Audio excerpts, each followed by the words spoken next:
मित्रों नमस्कार। मैं सुधीर श्रीवास्तव ज्योतिष अनुसंधान केंद्र में आपका स्वागत करता हूं। ज्योतिषीय परिचर्चा में आज हम बात करेंगे धन योग के विषय में। धन योग अत्यधिक शुभ योग होते हैं। धन किसी भी जातक के लिए जीवन यापन करने के लिए अत्यधिक महत्वपूर्ण चीज़ है। अगर किसी जातक के पास धन अच्छी मात्रा में है तो जीवन में सभी आवश्यक वस्तुएं जातक सुलभता से आसानी से प्राप्त कर लेता है। अगर व्यक्ति के पास धन नहीं है तो जातक को जीवन में सभी चीज़ों को प्राप्त करने के लिए, सभी आवश्यक चीज़ों को प्राप्त करने के लिए जीवन में काफ़ी संघर्ष करना पड़ता है। तो धन योग जिन जातकों की कुंडली में होता है, वो जातक जो भी अपने कार्य क्षेत्र में सफलता पाने के लिए मेहनत करते हैं, प्रयास करते हैं, उसके रिस्पॉन्स में वो अच्छी मात्रा में धन अर्जित कर सकते हैं, धन से संपन्न होते हैं, धन से समृद्ध होते हैं और आजीवन सौभाग्यशाली रहते हैं और धन के संदर्भ में भाग्यशाली रहते हैं। और अगर व्यक्ति के पास धन नहीं है तो जातकों के जीवन में काफ़ी संघर्ष करना पड़ता है। धन सब कुछ तो नहीं जीवन में, लेकिन धन एक बहुत महत्वपूर्ण स्थान रखता है। जीवन में जीवन यापन करने के लिए, सभी आवश्यक चीज़ों को प्राप्त करने के लिए धन की आवश्यकता होती है। जिस जातक के पास धन होता है तो जीवन में सभी आवश्यक चीज़ों को सुलभता से प्राप्त कर लेता है, और जिस जातक के पास धन नहीं है, निर्धन है, तो उसको अपने जीवन में काफ़ी संघर्षों का सामना करना पड़ता है। और धन योग अत्यधिक शुभ योग होता है। जिन जातकों की कुंडली में धन योग मौजूद होता है वो जातक जीवन में सभी आवश्यक वस्तुएं सुलभता से आसानी से प्राप्त कर लेते हैं और कार्य क्षेत्र में सफलता पाने के लिए जो भी वो एफर्ट करते हैं, प्रयास करते हैं, मेहनत करते हैं, उसके रिस्पॉन्स में उन्हें मान मिलता है, यश मिलता है, अच्छी मात्रा में धन समृद्धि मिलती है, धन से सुख मिलता है और वो जीवन और जातक का जीवन आजीवन वो सौभाग्यशाली रहता है और धन से समृद्ध रहता है, मान प्राप्त करता है, यश प्राप्त करता है और धन के संदर्भ में सौभाग्यशाली रहता है। तो हमारी ये जो चर्चा चल रही है धन योग के विषय में चल रही है, इधर हमारे भी जो एपिसोड चल रहे हैं वो धन योग के ऊपर चल रहे हैं। पिछले एपिसोड में भी हमने धन योग के विषय में चर्चा की थी। ध्यान दीजिएगा मित्रों, मैं धन योग के जो भी सिद्धांत आपको बताते चल रहा हूँ, जो भी एग्जाम्पल आपको देते चल रहा हूँ, वो सभी लग्नों पर एप्लीकेबल है। मैंने समझाने के लिए आपके सामने मैंने मेष लग्न की कुंडली प्रस्तुत की है, लेकिन और मैं जो भी सिद्धांत बताऊंगा आप अपनी कुंडली को अपने लग्न अनुसार उनको मैच करके देखिएगा, क्या वो सिद्धांत आपके कुंडली में मैच कर रहे हैं कि नहीं कर रहे हैं। अगर मैच कर रहे हैं तो इसका मतलब ये हुआ कि आपकी कुंडली में धन योग है। जीवन में धन संपन्नता प्राप्त करने के लिए अगर कुंडली में कोई धन योग है, इसका मतलब ये होता है कि जातक को आसानी से अपने कार्य क्षेत्र में सफलता मिल जाएगी। कम मेहनत में उसे अच्छा मान, यश और धन समृद्धि प्राप्त होगी। तो धन योग बहुत ही ऑस्पिशियस, बहुत शुभ योग माना गया है। और जिन जातकों को कुंडली में धन योग होता है वो जल्दी सफलता प्राप्त कर लेते हैं, कम मेहनत में सफलता प्राप्त कर लेते हैं और अच्छी मात्रा में अपने जीवन में धन अर्जित करते हैं, वेल्थ क्रिएट करते हैं और वेल्थ एक्यूमुलेट करते हैं। तो धन योग की हमारी ये सीरीज चल रही है। पिछले एपिसोड में हमने धन योग के लिए ग्रहों के कॉम्बिनेशन नंबर 53 तक चर्चा की थी। आज इसको हम कंटिन्यू करेंगे। ध्यान दीजिएगा, मैं जो भी धन योग आपको बताता चल रहा हूँ उनमें आपको 3 महत्वपूर्ण कंडीशन को ध्यान से चलना पड़ेगा। मैं जो भी धन योग के सिद्धांत आपको बताऊंगा उसमें हर एक सिद्धांत में आपको 3 चीज नोट करके चलना पड़ेगा। पहला, किसी भी धन योग को 100% फलित होने के लिए कुंडली में लग्न और लग्नेश की स्थिति बलवान होनी चाहिए। अगर लग्न लग्नेश कमजोर होंगे तो कोई भी धन योग अपना 100% पूर्ण फल नहीं दे पाएगा। दूसरा, मैं धन योग के जो भी सिद्धांत बताऊंगा उसमें कोई भी ग्रह अस्त नहीं होना चाहिए। और तीसरी बात यह कि धन योग के लिए मैं जो भी सिद्धांत बताऊंगा उसमें कोई भी ग्रह नीच राशि का नहीं होना चाहिए। अगर कोई ग्रह नीच राशि का है और उसका नीचत्व भंग हो रहा है तब तो धन योग का सिद्धांत उसके ऊपर एप्लीकेबल होगा, नहीं तो धन योग अपना पूर्ण फल नहीं दे पाएंगे। अब मित्रों, पिछले एपिसोड में हमने धन योग के लिए ग्रहों के कॉम्बिनेशन नंबर 53 तक चर्चा की थी। आज उसके आगे हम बात करेंगे। आज हम धन योग के ग्रहों के कॉम्बिनेशन नंबर 54 से स्टार्ट करते हैं, 54 की बात करेंगे।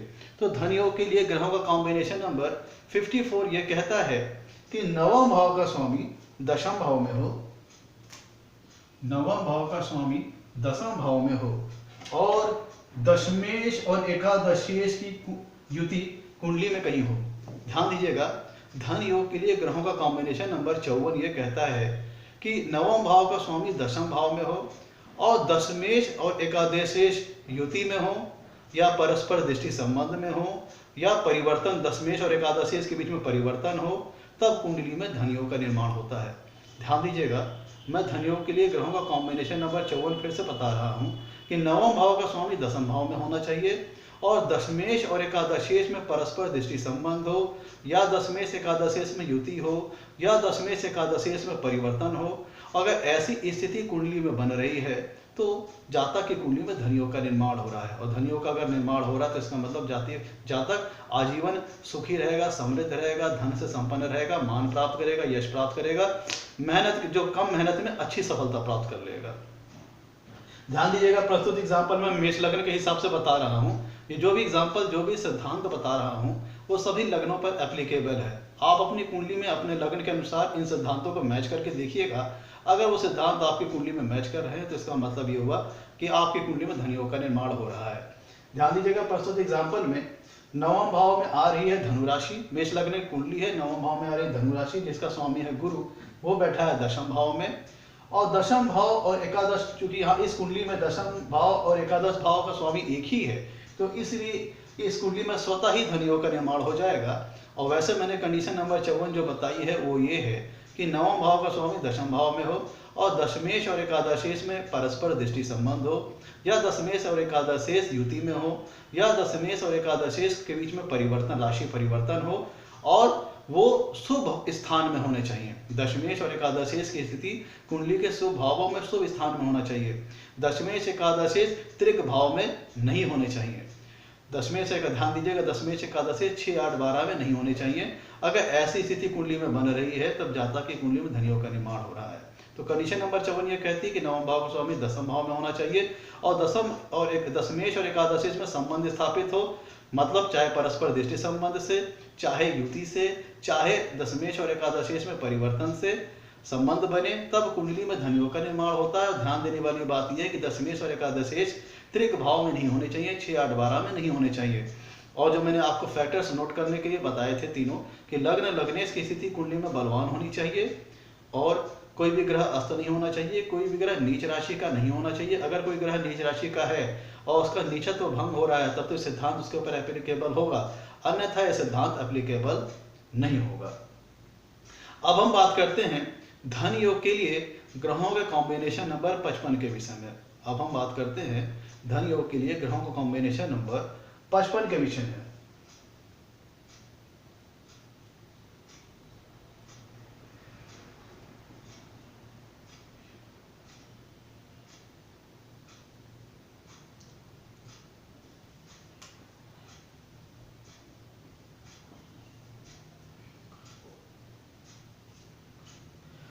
धन योग का कॉम्बिनेशन नंबर 55 यह कहता है कि कुंडली में नवमेश और एकादशेश के बीच में संबंध स्थापित हो।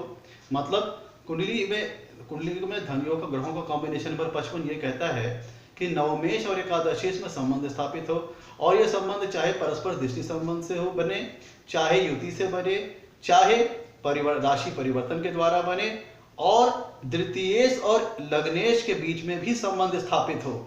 द्वितीयेश और लग्नेश के बीच में भी संबंध स्थापित हो, और ये संबंध परस्पर दृष्टि संबंध भी हो सकता है, आपस में एक दूसरे पर दोनों दृष्टि डालें, या फिर युति द्वारा द्वितीयेश और लग्नेश युति में हो, या फिर द्वितीयेश और लग्नेश में राशि परिवर्तन हो, तो फिर कुंडली में धन योग का निर्माण होता है।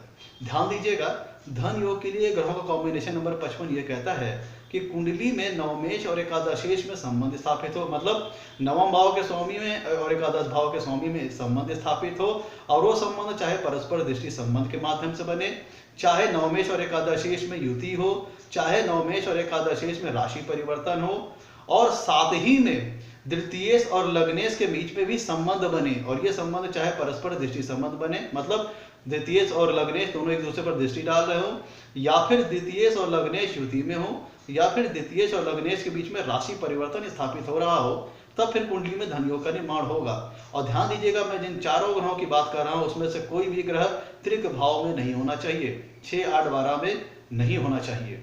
तब फिर इस तरह से अगर स्थिति कुंडली में बनती है तो धन योग का निर्माण होता है। ध्यान दीजिएगा, धन योग के लिए ग्रहों का कॉम्बिनेशन नंबर 55 ये कहता है कि नवमेश और एकादशेश में संबंध स्थापित हो रहा हो, और वो संबंध चाहे परस्पर दृष्टि संबंध के माध्यम से हो, चाहे नवमेश और एकादशेश युति में हो, चाहे नवमेश और एकादशेश के बीच में राशि परिवर्तन हो, और द्वितीय भाव और लग्नेश के बीच भी संबंध साथ साथ बन रहा हो, चाहे द्वितीयेश और लग्नेश परस्पर बीच दृष्टि संबंध में हो, चाहे द्वितीयेश और लग्नेश के युति में हो, चाहे द्वितीयेश और लग्नेश में बीच में राशि परिवर्तन हो। अगर ऐसी कुंडली में का निर्माण कुंडली में, अगर ऐसी स्थिति का निर्माण कुंडली में हो रहा है तब धन योग का निर्माण होगा। ध्यान दीजिएगा, मैं जिन चारों ग्रहों की बात कर रहा हूँ उसमें से कोई भी ग्रह 6, 8, 12 में त्रिक भाव में नहीं होना चाहिए। अब मैं आपको इस एग्जाम्पल के माध्यम से समझाता हूँ। प्रस्तुत कुंडली मेष लग्न की है।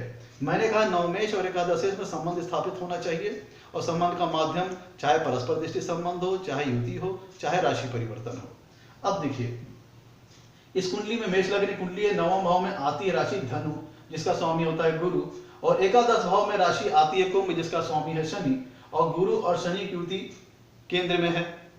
अब हम बात करते हैं दूसरे भाव की। दूसरे भाव में राशि आ रही है वृषभ जिसका स्वामी है शुक्र, और लग्न में राशि आ रही है मेष जिसका स्वामी है मंगल।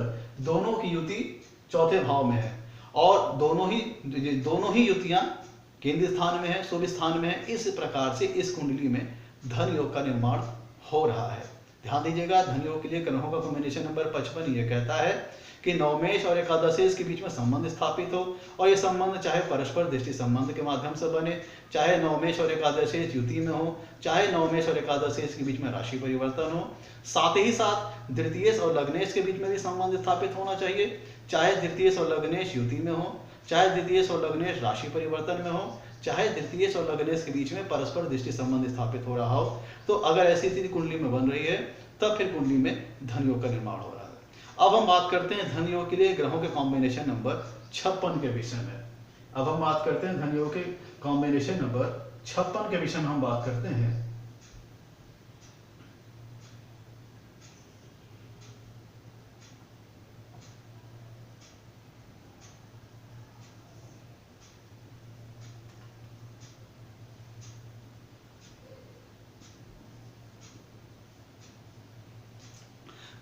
धन योग के लिए ग्रहों का कॉम्बिनेशन नंबर 56 ये कहता है कि कुंडली में नवमेष और एकादशेष के बीच में संबंध स्थापित होना चाहिए, और ये संबंध चाहे परस्पर दृष्टि संबंध के माध्यम से हो, चाहे नवमेष और एकादशेष में संबंध युति के माध्यम से हो, चाहे नवमेष और एकादशेष के बीच में राशि परिवर्तन हो, और साथ ही साथ दूसरे भाव के स्वामी और तीसरे भाव के स्वामी में भी संबंध स्थापित हो, और द्वितीयेश और तृतीयेश में संबंध चाहे परस्पर दृष्टि संबंध के माध्यम से बने, चाहे द्वितीयेश और तृतीयेश में युति के माध्यम से संबंध बने, चाहे द्वितीयेश और तृतीयेश में राशि परिवर्तन हो।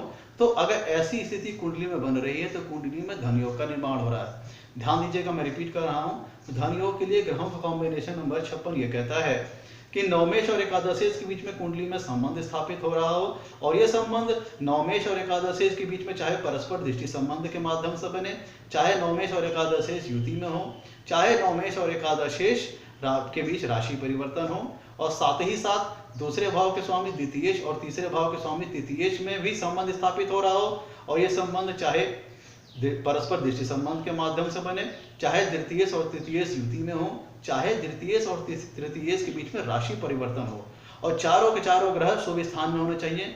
कोई भी ग्रह त्रिक भाव 6, 8, 12 में नहीं होना चाहिए। तो अगर ऐसी स्थिति कुंडली में बन रही है तब फिर धन योग का निर्माण होता है।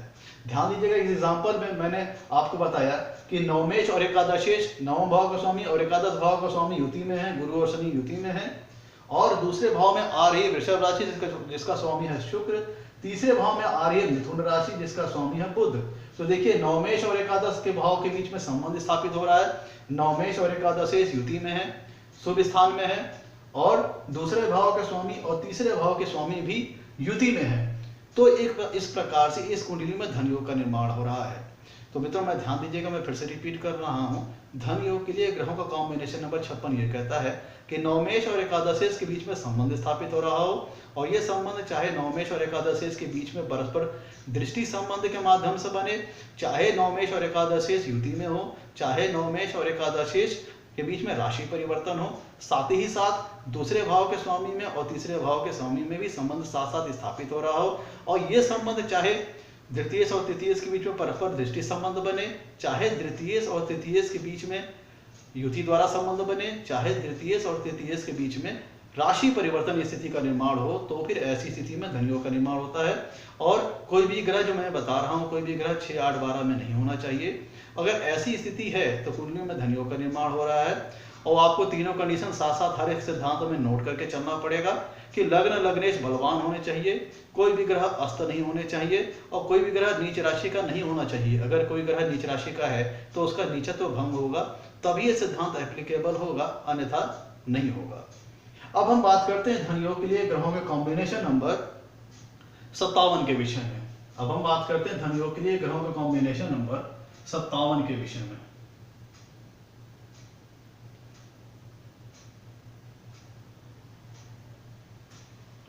अब हम बात करते हैं धन योग के लिए ग्रहों का कॉम्बिनेशन नंबर 57 के विषय में।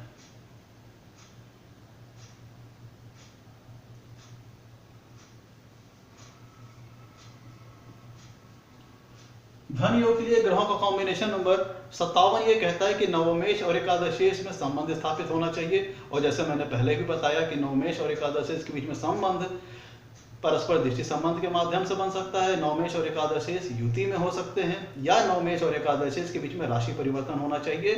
साथ ही साथ दूसरे भाव के स्वामी और चौथे भाव के स्वामी में भी साथ साथ संबंध स्थापित हो रहा हो।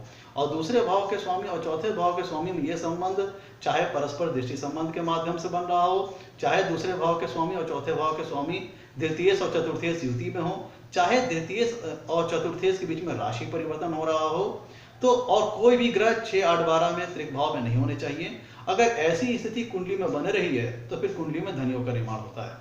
ध्यान दीजिएगा, धन योग के लिए ग्रहों का कॉम्बिनेशन नंबर 57 ये कहता है कि नवमेश और एकादशेश के बीच में संबंध स्थापित होना चाहिए। और यह संबंध चाहे नवमेश और एकादशेश परस्पर दृष्टि संबंध में हो, चाहे नवमेश और एकादशेश के बीच में युति हो, चाहे नवमेश और एकादशेश के बीच में राशि परिवर्तन हो, साथ ही साथ दूसरे भाव के स्वामी और चौथे भाव के स्वामी के बीच में संबंध स्थापित होना चाहिए। और ये संबंध दूसरे भाव के स्वामी के बीच में चाहे परस्पर दृष्टि संबंध हो, चाहे द्वितीयेश और चतुर्थेश युति में हो, चाहे द्वितीयेश और चतुर्थेश के बीच में राशि परिवर्तन हो, और कोई भी ग्रह 6, 8, 12 में नहीं होना चाहिए। तो इस प्रकार से अगर स्थिति कुंडली में बन रही है तो कुंडली में धन योग का निर्माण हो रहा है। ध्यान दीजिएगा, हर एक सिद्धांत में आपको तीनों कंडीशन नोट करनी पड़ेगी कि लग्न लग्नेश बलवान होना चाहिए, कोई भी ग्रह अस्त नहीं होना चाहिए, और कोई भी ग्रह नीच राशि में नहीं होना चाहिए। अगर कोई ग्रह नीच राशि का है तो उसका नीचत्व भंग होना चाहिए, तब ये सिद्धांत एप्लीकेबल होंगे, अन्यथा नहीं होंगे। और मैं मित्रों जो भी सिद्धांत बताता चल रहा हूँ वो सभी लग्नों पर एप्लीकेबल है। मैं आपको समझाने के लिए मेष लग्न के हिसाब से बता रहा हूँ, लेकिन आप इसे अपनी कुंडली में अपने लग्न के अनुसार देखिएगा। अगर सिद्धांत आपकी कुंडली में मैच कर रहे हैं तो इसका मतलब आपकी कुंडली में धन योग का निर्माण हो रहा है। मित्रों अब हम आगे चलते हैं। धन योग के लिए ग्रहों के कॉम्बिनेशन नंबर हम 55 की बात, धन योग के लिए ग्रहों का कॉम्बिनेशन नंबर हम 58 की बात करते हैं।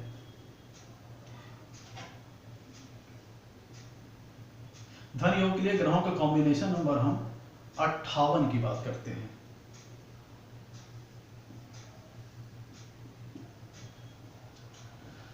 धन योग के लिए अब हम ग्रहों का कॉम्बिनेशन नंबर 58 की बात करते हैं तो उसमें कंडीशन ये अप्लाई होती है। धन योग के लिए ग्रहों का कॉम्बिनेशन नंबर हम 58 की बात करते हैं।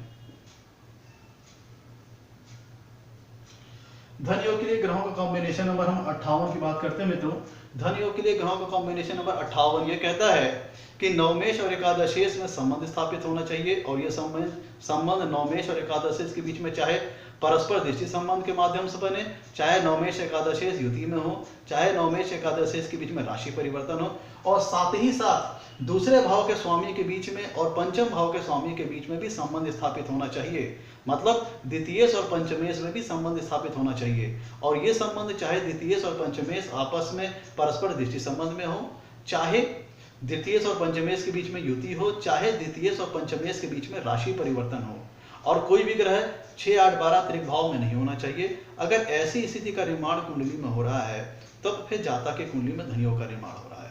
और हर एक सिद्धांत में आपको तीनों कंडीशन देखते हुए चलना है। जैसा मैं आपको तीनों कंडीशन बता रहा हूं कि लग्न लग्नेश बलवान होना चाहिए, कोई भी ग्रह अस्त नहीं होना चाहिए, कोई भी ग्रह नीच राशि का नहीं होना चाहिए। अगर कोई ग्रह नीच राशि का है तो उसका नीचत्व भंग होना चाहिए, तब ये सिद्धांत एप्लीकेबल होगा। अब मैं आपको इस उदाहरण को इस कुंडली के माध्यम से समझाता हूँ कि इस कुंडली में नवमेश और एकादशेश की युति चौथे भाव में है, नवमेश और एकादशेश की युति चौथे भाव में है, और दूसरे भाव के स्वामी द्वितीयेश और पंचम भाव में आ रही है सिंह राशि, जिसका स्वामी होता है सूर्य। तो सूर्य और शुक्र के बीच में युति है, ध्यान दीजिएगा, द्वितीयेश और पंचम भाव के स्वामी के बीच में युति है और नवमेश और एकादशेश के बीच में भी युति है। तो बताई गई कंडीशन के अनुसार इस कुंडली में धन योग का निर्माण हो रहा है। तो मित्रों, आज के लिए इतना ही रखते हैं। धन योग के लिए आगे जो हम अपनी सीरीज में बात करेंगे, धन योग के ही विषय में बात करेंगे। और मैं जो भी सिद्धांत बता रहा हूँ वो हर लग्नों पर एप्लीकेबल है। मैं यहाँ पे समझाने के लिए मेष लग्न के हिसाब से बता रहा हूँ, आप अपनी कुंडली में अपने लग्न के हिसाब से देखिएगा। और हर एक सिद्धांत में तीनों कंडीशन नोट करिएगा कि लग्न लग्नेश की स्थिति कुंडली में बलवान होनी चाहिए, तभी धन योग का रिजल्ट 100% मिलेगा। कोई भी ग्रह अस्त नहीं होना चाहिए और कोई भी ग्रह नीच राशि का नहीं होना चाहिए। अगर नीच राशि में है और उसका नीचा तो भंग हो रहा है, तब तो धन के योग के लिए सिद्धांत एप्लीकेबल होंगे, अन्यथा नहीं होंगे। मित्रों, आज के लिए इतना ही। आपसे कहना है मेरे वीडियो को लाइक करें और मेरे चैनल को सब्सक्राइब करें, ताकि मेरे आगे आने वाले वीडियोस को आपकी जानकारी मिल पाए, आपको जानकारी मिल पाए। और साथ ही साथ जो हम आगे के एपिसोड में भी कुछ एपिसोड में जो चर्चा करेंगे वो धन योग के विषय में चर्चा करेंगे। तो मेरे चैनल को सब्सक्राइब करें और मेरे वीडियो को लाइक करें। धन्यवाद मित्रों।